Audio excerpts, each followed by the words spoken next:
राधे राधे मीरा जी। राधे राधे राधे राधे। मीरा जी, अभी आपका इतना सुंदर गायन और नृत्य हमने देखा और बहुत ही भाव से आप कृष्ण को, कन्हैया को रिझा रहे थे। और आपको मैंने अक्सर वृंदावन में देखा, एस्कॉन में, भागवत में। तो जी। आप यहाँ हिमाचल में कैसे, थोड़ा बताएंगे आप? हिमाचल में मैं आज से नहीं 20 साल से आ रही हूँ और हर साल यहाँ पर आती हूँ। और हर साल मैं आके यहाँ पर आ, मतलब मैं 20 साल से आ ही रही हूँ लगातार। उस समय मेडिटेशन का होता था मुझे जुनून, क्योंकि उससे पहले तो कटरा में करती थी तो उधर फिर रश बहुत रहता था। तो यही सोचकर फिर मैं यहाँ आई कि जहाँ रश ना हो। मेरी एक गोपी लाई थी यहाँ पर, तो उसने मुझे वो स्थान दिखाया था कि यहाँ, मैंने कहा था मुझे नदी बहुत पसंद है, जहाँ नदी हो और नेचर भी हो, पहाड़ हो।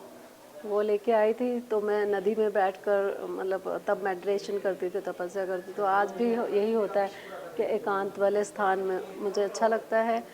तो इसी तरह जब तपस्या करती थी तब मेरा बड़ा दिल करता था कि मैं मतलब मुझे बड़ा दिल करता था कि मैं मतलब ये होता था कि मुझे यहाँ पर एक शिव जी का मंदिर तो था ही, पर ये था कि वैष्णो देवी का मंदिर भी होना चाहिए या कृष्ण का मंदिर होना चाहिए। यहाँ कृष्ण जी का मंदिर नहीं था, क्योंकि मैं तो कृष्ण जी का, आपको पता ही है कि कृष्ण जी के से ही ज़्यादा जुड़ाव है। तो ये मन में इच्छा हुई और उसी की वजह से संकल्प जो मन में उठा तो भगवान ने कृपा भी कर दी। यहाँ के बहुत अच्छे एक माता के भक्त हैं जिन्होंने इस मंदिर का निर्माण किया 2007 में। तो उस निर्माण के समय में मैं यहाँ पर आई थी और तब से लगातार हर साल आती हूँ।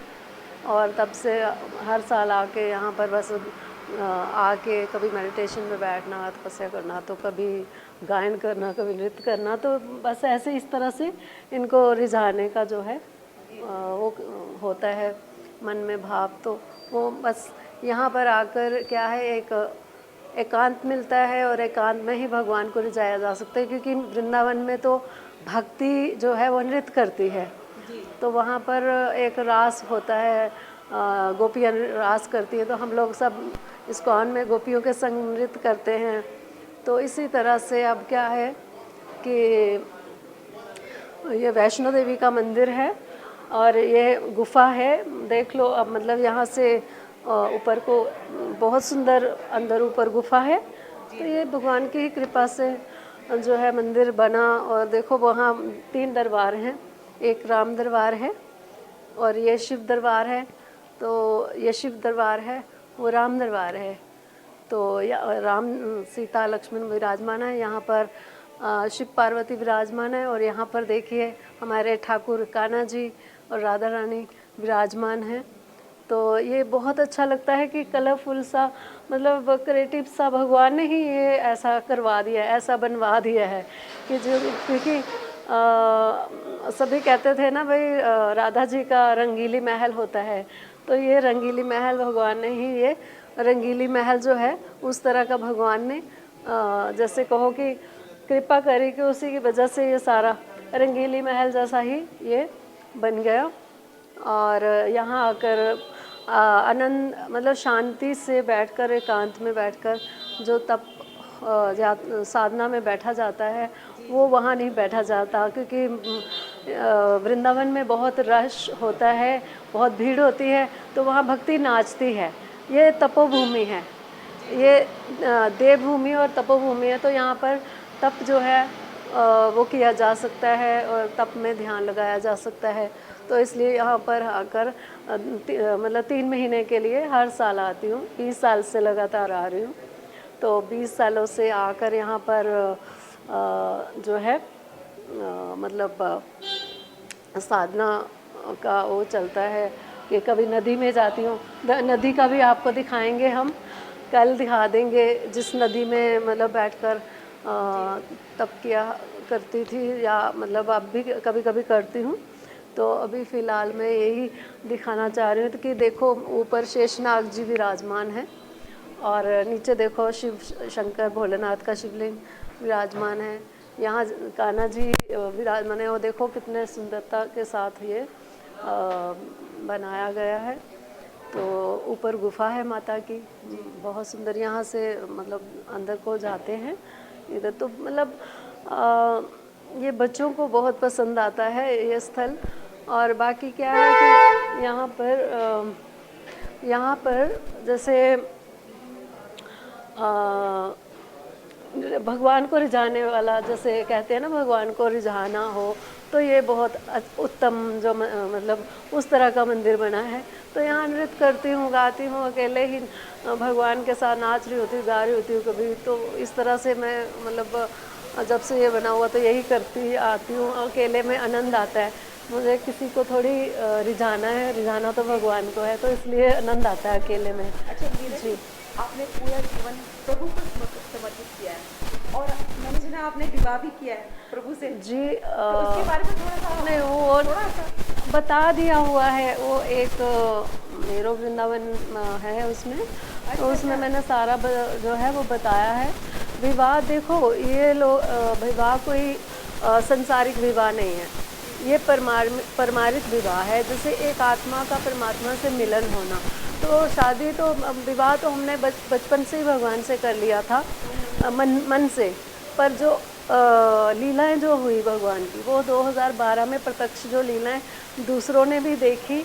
और ये तो मतलब बाहरी लीला भगवान ने जो दिखाई 2012 में द्वारिका में या कुरुक्षेत्र में या फिर हर स्थल पर भगवान ने शादी की वो लीलाएं दिखाई, क्योंकि होगा कोई पिछले जन्मों का कोई रिश्ता नाता जिस वजह से भगवान ने ये सब करवाया।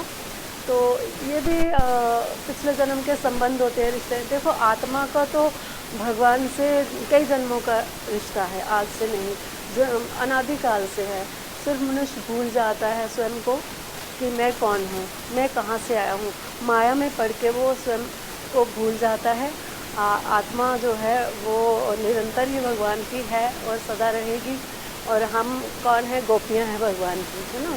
तो गोपी जो है भगवान की सदा से ही उनकी प्रिय आत्मा रही है। एक आत्मा का परमात्मा से मिलन होना जो है उसको कहते हैं मतलब जो परमार्थ में शादी होना ये होता है कि आत्मा का परमात्मा से मिलन होने को शादी कहा जाता है, विवाह कहा जाता है। पर हाँ, संसार नहीं मानता है इन बातों को, पर इसलिए संसार को दिखाने के लिए, संसार समझे इसको, तो संसार के लिए जो शादी होती है उस तरह की भगवान ने शादी वो करवाई। मतलब उस तरह की लीला हुई द्वारिका में, जिस तरह से मुझे द्वारिका जाना पड़ा। और द्वारिका कोई परेशानी नहीं हुई, लेकिन मुझे जैसे भगवान भी धरती पर आए थे तो उनको भी सहना पड़ा बड़ा कुछ राक्षसों का। तो जब जब शक्तियाँ प्रकट होती हैं तब तब अत्याचार भी राक्षसों के होते हैं।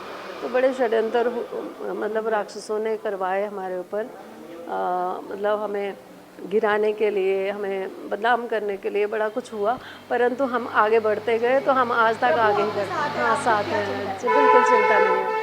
तो क्या है कहते हैं ना, जिस तन लागे सो तन जाने, है ना, दूसरों ना जाने पीठ पर आए। तो इसमें बहुत दर्द सहन करना पड़ता है, पीड़ा सहन करनी पड़ती है, बड़ी बड़ी परीक्षाएं देनी पड़ती हैं। तो सबसे ऊंची है क्या? प्रेम से गाए। जी हाँ, तो प्रेम से ही भगवान मिल सकते हैं। अगर भगवान से मिलना हो तो इनसे प्रेम करो तो ही मिलेंगे, या निर्मल मन हो तो ही। कहते हैं ना, भगवान राम जी ने भी यही कहा है, सुमर मोहे उतरे ही पावा, छल कपट मोहे छिद्र ना भावा। तो उनको छल कपट नहीं भाता है भगवान को। तो जो प्रेम है वही उनको भाता है, या भाव है या प्रेम। तो जो मुझे मतलब सच्चे भाव होंगे तो सच्चा प्रेम होगा तो भगवान तक ज़रूर पहुंचता है, लेकिन समय लगता है बहुत। मुझे तो 28 साल लग गए।